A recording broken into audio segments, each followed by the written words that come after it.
오늘 우리가 요한복음 6장 1절에서 14절까지 읽었는데 마지막 15절을 같이 한번 읽어보겠습니다. 그러므로 예수께서 그들이 와서 자기를 억지로 붙들어 임금으로 삼으려는 줄 아시고 다시 혼자 산으로 떠나가시니라.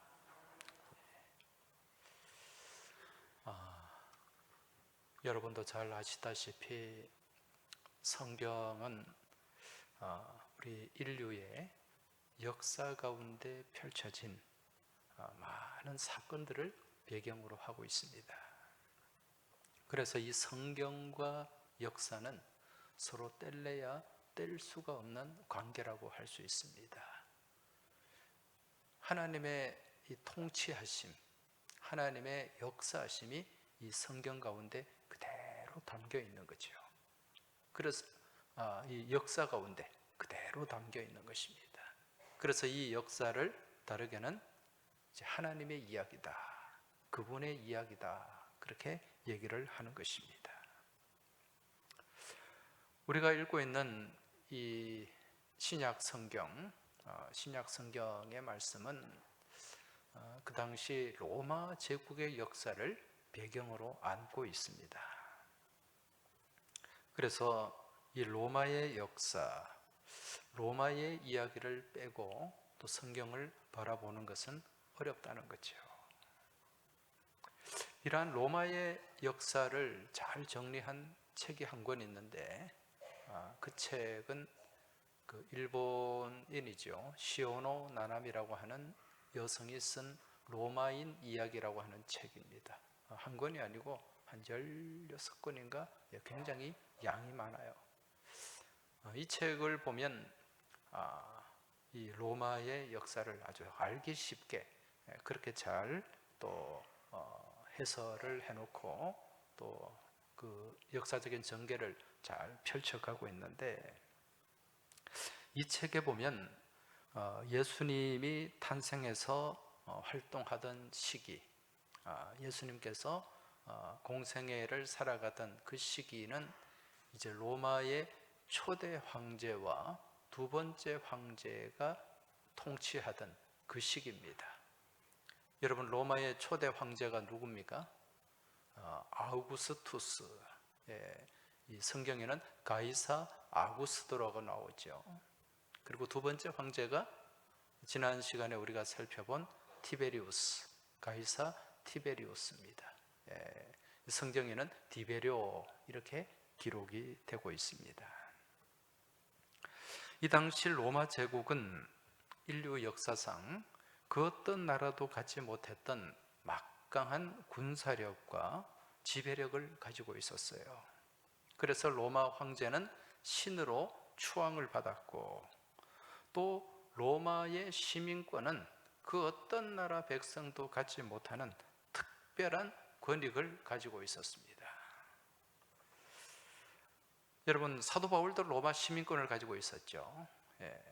이 로마 시민권을 가진 사람들은 여러 가지 특권을 누리고 살았는데, 첫 번째는 이 로마 시민권이 있어야 이 관리에 임명이 될 수가 있고, 또 투표에 참여할 권리를 얻을 수가 있었습니다. 그리고 로마 시민권이 있어야 자기가 원하는 직업을 마음대로 가질 수가 있었어요. 그리고 이 시민권이 있어야 또 시민권자와 결혼을 할 수가 있었고, 또 함부로 고문을 당하거나 또 감옥에 구금을 당하지 않을 수 있었다는 거지요. 그리고 내가 억울한 일을 당했을 때 고소, 재판의 권리가 있었고, 또 많은 노역과 세금을 면제받았습니다. 이것 외에도 시민권자가 가지는 혜택은 이루 말할 수가 없었어요. 공연과 오락을 무료로 관람하고, 또 심지어는 빵까지도 무료로 받을 수가 있었다는 거죠. 그래서 이 로마 시민권이라고 하는 것은 그 당시 그 시대를 살았던 사람에게는 최고의 선망이었습니다. 문제는 이러한 시민권을 얻기가 쉽지 않다는 거죠. 이 시민권은 이제 대부분 왕족과 귀족들이 이 시민권을 가지고 있었고, 일반 평민이 이 시민권을 갖는다는 것은 굉장히 어려운 일이었습니다. 시민권을 얻을 수 있는 두 가지 방법이 있었는데, 한 가지는 많은 돈을 들여가지고 그 시민권을 사는 거예요. 그리고 또 한 가지는 뭐냐? 군대에 복무를 하는 것입니다. 이 당시 로마 군대는 강력한 군대였지 않습니까? 그래서 군인들에게 주어지는 혜택이 굉장했어요.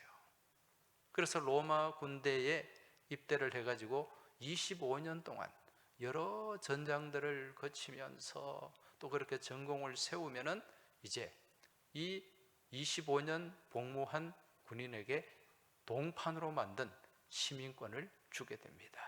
그때 이제 이 시민권을 받는 사람을 뭐라고 불렀는가? 베테런, 이렇게 불렀습니다. 베테런. 이 말이 이제 프랑스에서는 베테랑, 그렇게 하는 거죠. 여러분, 베테랑이라는 말 많이 들어보셨죠? 이 전쟁에 익숙하고 전쟁에 많이 참여해서 이 전쟁의 전공을 많이 세운 사람, 이런 사람을 베테랑이라 불렀다는 거죠. 이처럼 군인들에게 혜택이 많이 주어지다 보니까 이 유능한 젊은이들이 어디를 가려고 하겠어요? 군대를 가려고 하지요. 그러한 젊은이 중에 한 사람이 누가 있는가? 폼페이우스라는 사람이 있습니다. 이 폼페이우스는 주전 60년 전으로 이 평민에서 장군의 자리까지 올라갔던 아주 역량 있는 그런 사람인데, 이 폼페이우스가 로마 군대를 지휘할 때 그 영역, 그 지경이 굉장히 확장이 됐어요. 유럽을 넘어서, 원래 로마가 유럽, 이탈리아, 이베리아 반도잖아요. 거기서 그리스 반도를 넘어서 소아시아, 터키 이쪽을 지나서 또 어디까지? 저기 북아프리카까지 그 지경을 넓히게 되는데, 그 주된 중심 역할을 한 사람이 누구냐? 이 폼페이우스입니다. 이 폼페이우스가요 3년에 걸쳐서 이제 대원정을 했는데, 그때 이 유프라테스 티그리스 강을 건너서 이쪽에 아프리카까지, 이집트까지 땅을 점령하게 되는 것입니다. 이때 총 1000개 정도의 도시를 점령을 했다 그래요. 1000여 개의 도시를 점령하고 22명의 왕을 굴복시키고, 그렇게 이 로마의 그 힘을, 막강한 힘을 정말 전 세계에 떨쳤는데, 이때 폼페이우스가 활동하던 이 시대에 또 무너진 왕국이 바로 유다 왕국이었습니다. 폼페이우스에게 그 당시 이제 식민 지배로 들어가게 되었다는 거죠. 그 이후에 이제 유다 이스라엘은요, 이 수리아 총독, 성경에도 수리아 총독이 나오잖아요. 이 유다 땅과 시리아 지역을 통치하는 총독을 수리아 총독이라고 불렀어요. 이 수리아 총독의 지배를 받게 되는데, 이 당시에 이 로마인들이 생각할 때 유대인들은 아주 독특한 민족성을 가지고 있었어요. 자존심도 굉장히 강해요. 그래서 이 민족을 다스리기가 쉽지가 않은 거죠. 그래서 이 민족을 달래기 위해서 세운 왕가가 있었는데, 그 왕가가 바로 헤롯 왕가였습니다. 어용왕이라 그랬죠. 분봉왕이라 그랬습니다. 이스라엘 이 정통 유대인은 아니면서, 정통 유대인이면 로마 제국의 말을 잘 안 듣잖아요. 그래서 조금 건너편인 이두메 족속, 에돔 족속이죠. 이들을 이제 왕으로 세움으로써 로마 제국의 말도 잘 듣게 하고 또 유대의 민심도 좀 잘 다스리도록 했던 것입니다. 그런데 이 헤롯의 명주는 누구에게 있었다 그랬습니까? 로마 황제에게 있었죠. 그러니까 누구에게 잘 보여야 돼요? 황제에게 잘 보여야죠. 그래서 황제에게 잘 보이기 위해서 이제 황제의 이름을 딴 도시를 세웠다 그랬습니다. 그 도시가 지난 주일에 살펴본 티베리우스, 2대 황제 티베리우스 황제를 이제 존중하는 그 의미로 신도시를 만들었어요. 그게 디베라죠. 그리고 이제 또 헤롯 빌립이라고 하는 갈릴리 북쪽을 통치하던 이 헤롯은 또 무엇을 만들었는가? 가이사랴 빌립보라는 도시를 만들었습니다. 가이사가 뭡니까? 로마 황제죠. 거기에 또 자기 빌립이라는 이름을 넣어서 가이사랴 빌립보라는 도시를 만들었습니다. 그리고 또 로마 황제에게만 잘 보여서는 안 되니까 또 유대 민족을 마음을 좀 이렇게 얻기 위해서 무엇을 했는가? 성전을 대대적으로 수리하고 또 확장시켰어요. 그걸 이제 헤롯 시대에 확장시킨 새로 신축한 성전은 아니에요. 증축했다고 보면 됩니다. 이 성전을 헤롯 성전이다, 그렇게 부른다는 거죠. 이 당시에 이 황제의 이름을 따고 또 황제의 칭호를 붙인 그러한 도시들이 유대 땅뿐만 아니라 다른 지역에도 많은 그런 도시들이 있었는데, 이러한 황제의 이름을 가져오기 위해서는 두 가지 조건을 충족해야만 합니다. 그 중에 하나가 무엇인가? 그 도시의 규모가 황제의 위엄에 걸맞는 규모를 갖추어야 된다는 거죠. 그러니까 조그만 이 성읍을 가지고 거기 황제의 이름을 붙여서는 안 되는 거죠. 그러니까 큰 규모를 자랑해야 됩니다. 그리고 또 하나는 무엇인가? 반드시 그 도시의 중심에 황제를 숭배하는 황제의 신전이 갖추어져 있어야 돼요. 그래야만 황제의 칭호와 황제의 이름을 따올 수 있었다는 거죠. 왜? 황제는 로마 제국의 최고의 존엄자였기 때문에. 그래서 이 초대 황제 아우구스투스라는 이 말 이름의 뜻이 존엄자라는 뜻이거든요. 우리 북한에서 김정은이를 향해 최고 존엄이라 그러잖아요. 그 당시 로마 제국이 그랬다는 것입니다. 이처럼 로마 황제 이름이 붙여진 도시에는 로마 제국이 추구하고 또 자랑하던 그러한 것들이 그대로 담겨 있고 또 그것을 과시하곤 했는데, 이 당시에 로마 제국이 추구하고 자랑했던 것이 무엇인가? 첫 번째가 힘입니다. 로마 제국의 힘, 군사력이죠. 막강한 군대, 그리고 돈, 경제력입니다. 그래서 이 건물을 세울 때 아주 웅장하게 지었어요. 웅장한 석재와 대리석, 화려한 대리석, 이런 것을 통해 건물을 짓고, 그리고 황제의 그 위엄과 또 로마 제국의 힘을 과시했다는 거죠. 그리고 또 로마 제국이 자랑했던 것이 지식이었습니다. 로마 사람들은요, 이 지적인 컴플렉스가 있었어요. 그리스 사람들한테.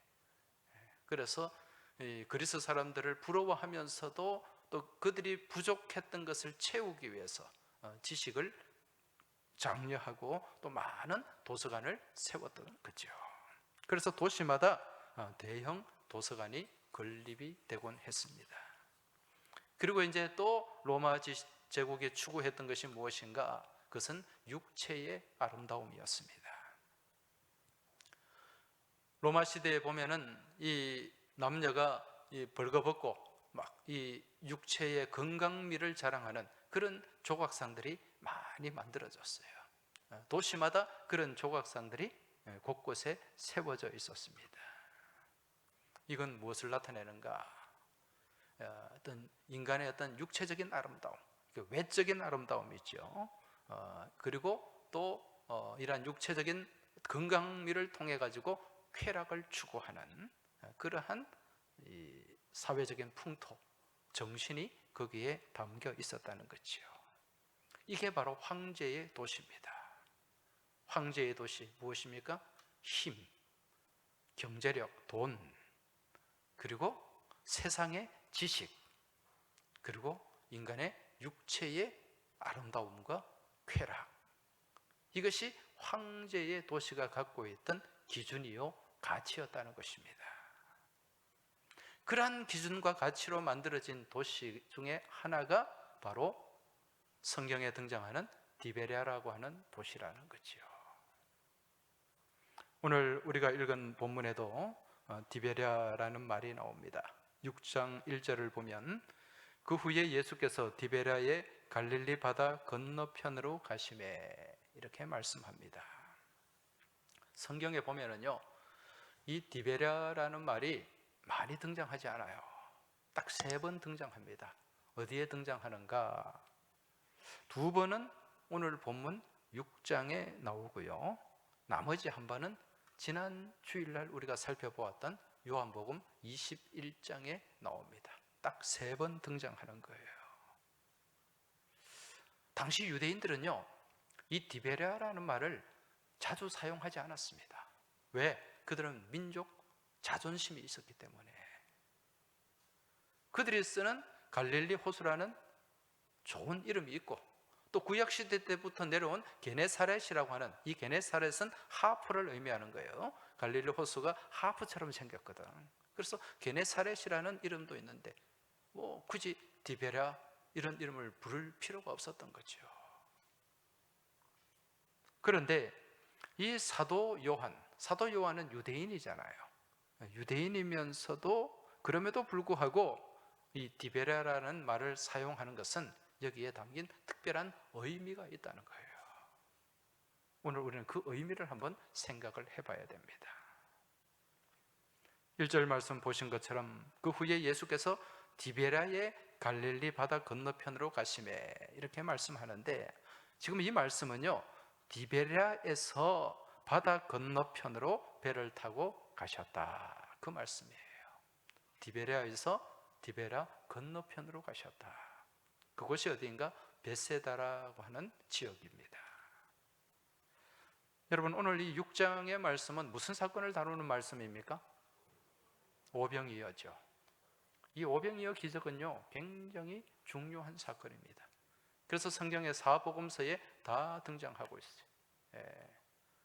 마태복음 14장, 요한복음, 마가복음 14, 6, 9, 6, 마가복음 6장, 요한복음, 누가복음 9장, 또 요한복음 6장에 이 오병이어 사건이 다 기록이 되어 있다는 것입니다. 그만큼 중요하다는 의미가 되겠죠. 따라서 우리는 이 사건을 너무도 잘 알아요. 오병이어 사건을 설명하라 그러면 아마 이 자리에 계신 분들도 줄줄줄 다 설명을 할 수가 있을 것입니다. 이 당시에 예수님께서 굉장히 유명한 많은 환자와 또 귀신 들린 자들을 치유하고 많은 이적을 일으키는 말미암아서 많은 사람들의 관심의 대상이 되었죠. 그래서 예수님이 지나가시는 곳, 행차하시는 곳에는 많은 사람들이 따랐습니다. 오늘도 마찬가지예요. 예수님을 찾아온 많은 무리들이 있는데 무엇이 없었습니까? 먹을 것이 없었죠. 먹일 것이 없었다는 것입니다. 그런데 이 어린아이가 물고기 2마리와 보리떡 5개를 내어놓음으로 말미암아 이제 5,000명 이상이 먹는 그런 놀라운 이적이 펼쳐지고 있습니다. 이 사건은 우리가 너무도 잘 아는 사건이에요. 그래서 늘 이 말씀을 볼 때 무슨 관점으로 바라보는가? 어떻게 해서 오병이어 기적이 일어났는가?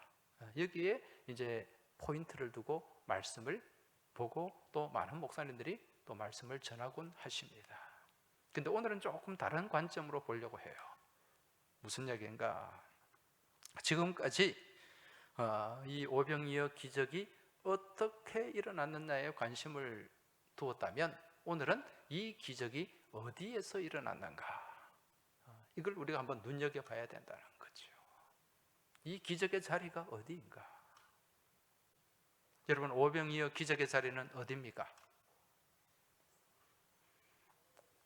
오늘 말씀을 우리가 참고할 때 바로 디베랴의 갈릴리 바다 건너편입니다. 건너편으로 갔어요. 그곳을 아까 제가 말씀드렸죠? 그 지역이 베세다라고 하는 지역. 또 다른 복음서에 보면 빈들이다, 그렇게 말씀하고 있습니다.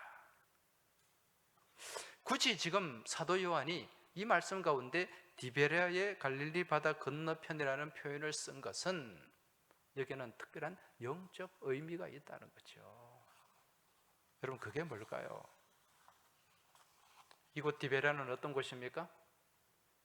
디베랴는 황제의 논리가 있고 황제의 가치가 있고 황제의 기준이 지배하는 곳이에요. 지금 예수님께서는 이러한 황제의 기준, 황제의 가치가 지배하는 디베라를 떠나 건너가셨다는 말씀을 하고 있습니다. 황제의 가치, 황제의 기준이 뭡니까? 이게 바로 세상의 세속의 가치와 기준이라는 거예요. 이곳을 건너가서, 이곳을 떠나서 오병이어 기적을 일으키신 거예요. 여러분, 오늘 우리의 믿음의 삶도 마찬가지입니다. 우리의 믿음의 삶 또한 이 황제의 가치, 황제의 기준, 다르게 말씀드리면 세속적이고 물질적인 가치와 기준에 매여 있고 거기에 머물러 있으면 아무런 믿음의 능력이 없어요. 우리의 삶의 자리가 옮겨져야 됩니다. 우리의 생각의 자리가 옮겨져야 돼요. 이게 믿음의 삶입니다. 믿음의 기적은요, 황제가 지배하는 황제의 가치와 논리가 가득 채워져 있는 그러한 디베라에서 일어나는 것이 아니라 주님께서 함께 하시는 디베라 건너편에서 일어난다는 거예요. 그렇다면 지금 여러분은 어디에 머물러 계십니까? 어떤 삶의 자리에서 살아가고 있습니까? 디베라입니까? 아니면 디베라 건너편입니까? 여러분, 디베라는 화려한 곳이에요. 모든 것이 다 갖추어져 있는 곳입니다. 많은 기회가 주어질 것 같은 곳이에요. 그러나 그곳에는 누가 없습니까? 주님이 계시지 않습니다. 그러나 디베라 건너편은 어떤 곳이죠? 빈들입니다. 제대로 갖추어져 있지 않아요. 모든 것이 부족한 곳입니다. 그러나 그곳에는 누가 함께 하시죠? 주님이 함께 하시는 것이에요. 성경의 가나안 땅이 그런 곳이 아닙니까? 우리는 젖과 꿀이 흐르는 가나안 땅 생각했는데 실제로 가나안 땅은 어떻습니까? 신명기 말씀에 보면 모든 물을 흡수하는 땅이에요. 간조한 땅이다. 그렇지만 그곳에 누구의 눈이, 여호와 하나님의 눈이 새초부터 새말까지, 연초부터 연말까지 그곳에 함께 하신다고 말씀하고 있습니다. 여러분, 그곳이 하나님의 능력이 있는 곳이고 하나님의 은혜가 있는 곳이고 하나님의 축복이 있는 자리잖아요. 그곳이 젖과 꿀이 흐르는 땅이잖아요. 믿음의 능력은요, 디베라가 아닌 그 디베라 건너편 주님이 계시는 곳에서 나타나게 되는 줄 믿으시기 바랍니다. 자, 그럼 오늘날 우리 그리스도인과 교회가 무엇을 따르고 무엇을 추구해야 될까요? 이런 황제의, 디베라 황제의 논리입니까? 아니면 주님의 가치와 기준, 주님의 논리입니까? 제가 따로 답을 안 드려도 뭐 다 아시는 내용이죠. 주님께서 원하시고 주님께서 나가고자 하는 것을 향해 나아가는 그 공동체가 교회 공동체가 되어야 돼요. 우리 그리스도인의 삶이 되어야 됩니다.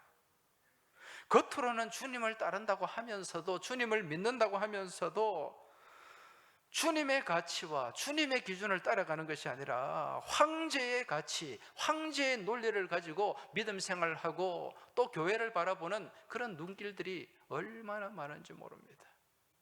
그래서 교회가 무엇을 잃어버립니까? 힘을 잃어버리는 거예요. 능력이 나타나지 않는 것입니다. 신뢰를 잃어버리는 것입니다. 그래서 세상으로부터 정말 존경받는 공동체가 아니라 우리는 자꾸 지금 세상으로부터 지탄을 받고 있잖아요. 왜?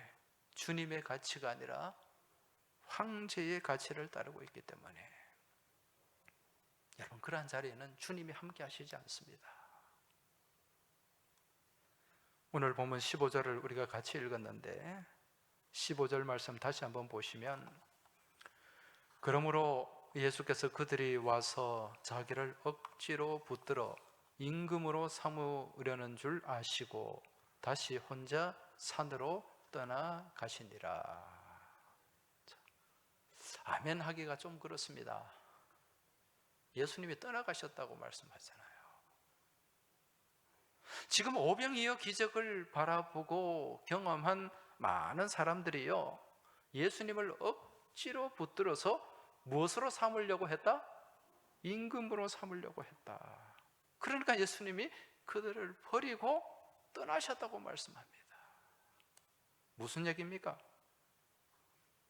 지금 예수님께서는 이들의 눈 속에서, 이들의 마음 속에서 무엇을 보셨기 때문에? 황제의 논리, 황제의 기준, 황제의 가치를 보셨기 때문에 그래요. 지금 이 사람들이 왜 예수님을 임금으로 삼으려고 했을까요? 우리 예수님을 하나님의 아들로 바로 알았기 때문에? 주님을 향한 올바른 믿음을 가지고 있었기 때문에? 아니에요. 야, 저 정도 능력이면, 저 정도의 권세면 충분히 로마 총독을 밀어내고 우리 유대인의 자존심을 회복할 수 있겠다. 자신들의 지금까지 가지고 있었던 그런 무너진 자존심, 비굴해진 그런 마음, 비참해진 삶의 자리, 이런 것들을 저 사람이면 회복할 수 있겠다. 그런 세상적인 욕망을 보았던 것입니다. 그래서 임금으로 세우려고 했던 거예요. 무슨 논리가 지배하고 있습니까? 주님의 가치, 주님의 기준입니까? 아니죠. 황제의 논리예요. 세상의 논리, 세상의 기준, 가치가 그들을 지배하고 있었던 거죠. 주님이 그걸 보신 거예요. 그리고 어떻게? 그들을 떠나가셨다. 그들과 함께하지 않은 거예요. 여러분, 이것은 오늘 우리의 믿음의 자리도 마찬가지고 오늘날 이 땅의 교회도 마찬가지입니다. 오늘날 교회가 주님의 가치, 주님의 논리에 따라, 주님의 기준에 따라 세워지지 않고 교회가 운영되지 않으면 그 교회 안에 세상의 가치, 세상의 기준, 세속적인 그러한 모습들이 지배하고 있다면 주님은 그곳을 떠나가십니다. 주님은 그 교회와 함께 하시지 않는다는 거예요. 우리의 믿음의 삶도 마찬가지입니다. 우리가 겉으로는 믿음 생활 한다고 하면서도 늘 내 안을 채우고 있는 것이 세속적인 욕망과 세속적인 가치와 세상의 기준으로 그렇게 살아간다면 우리 안에는 주님이 함께 하시지 않습니다. 주님이 떠나가요. 여러분, 주님이 함께 하시지 않는 그 삶, 주님이 함께 계시지 않는 그 교회, 무엇이 없습니까? 능력이 없습니다. 권세가 없습니다. 우리가 다시 회복해야 됩니다. 지금 성경에서 여러분, 이래 신약 성경에 보면 예수님이 이 디베랴에서 무슨 능력을 베풀었다는 말씀은 한 말씀도 안 나와요. 여러분, 이 갈릴리 호수 주변에서 제일 큰 도시 성읍이 어디입니까? 디베랴죠. 근데 성경 어디를 보세요? 예수님이 여기서 무언가를 했었다는 말씀이 나오는가? 아닙니다. 디베랴 건너편입니다. 디베랴 건너편이 바로 빈들이요, 베세다요, 거라사요, 가버나움입니다. 그곳에서 주님이 역사하셨고, 그곳에서 주님이 능력을 나타내셨고, 그곳에서 주님이 기적을 베푸셨다는 것입니다. 여러분, 그곳이 주님이 함께하는 곳인 줄 깨달으시기 바랍니다. 오늘 내 안에 믿음의 능력이 없다고 생각하십니까? 그러면 디베랴를 떠나시기 바랍니다. 그 디베랴의 몸은 생각에서 떠나시기 바랍니다. 그 디베랴의 기준과 가치에서 떠나시기 바랍니다. 그리고 주님을 바라보시고 주님이 있는 자리, 그곳이 빈들이라고 할지라도 아무런 세상적인 소망이 보이지 않는다고 할지라도 주님이 계신다면 그곳을 향해 나아가시기 바랍니다. 기적은 그곳에서 일어나게 됩니다. 마지막으로 우리 옆에 계신 분들에게 서로 좀 격려를 해주면 좋겠어요. 오늘 말씀을 생각하면서 우리 디베라 건너편으로 갑시다. 기적은 디베라 건너편에 있습니다. 할렐루야. 기도드리겠습니다. 하나님 아버지, 우리가 주님을 믿는다고 하면서 여전히 디베라에 머물고 세상적인 가치와 기준에 매몰되어 살아가면서 내 안에 은혜가 없다, 내 안에 능력이 없다, 자꾸 주님을 원망하고 탓하는 어리석은 삶을 살아왔음을 이 시간 고백합니다. 주님의 능력과 주님의 기적은 디베라 건너편에 있다는 사실을 저희들이 깨달았습니다. 이제 저희들의 생각이 옮겨가게 하여 주옵소서. 저희들의 가치와 기준이 옮겨지게 하여 주옵소서. 저희들의 삶의 자리가 옮겨지게 하여 주옵소서. 비록 그것이 빈들일지라도, 아무런 세상적인 소망이 보이지 않을지라도 주님이 함께 하시면 곧 그것이 능력의 자리요 기적의 자리임을 깨닫게 하시고 그것을 향해 눈을 돌리고 그것을 향해 나아가는 저희들의 복된 삶이 될 수 있도록 주님 축복하여 주옵소서. 우리 주님 예수 그리스도 이름으로 기도하옵나이다. 아멘.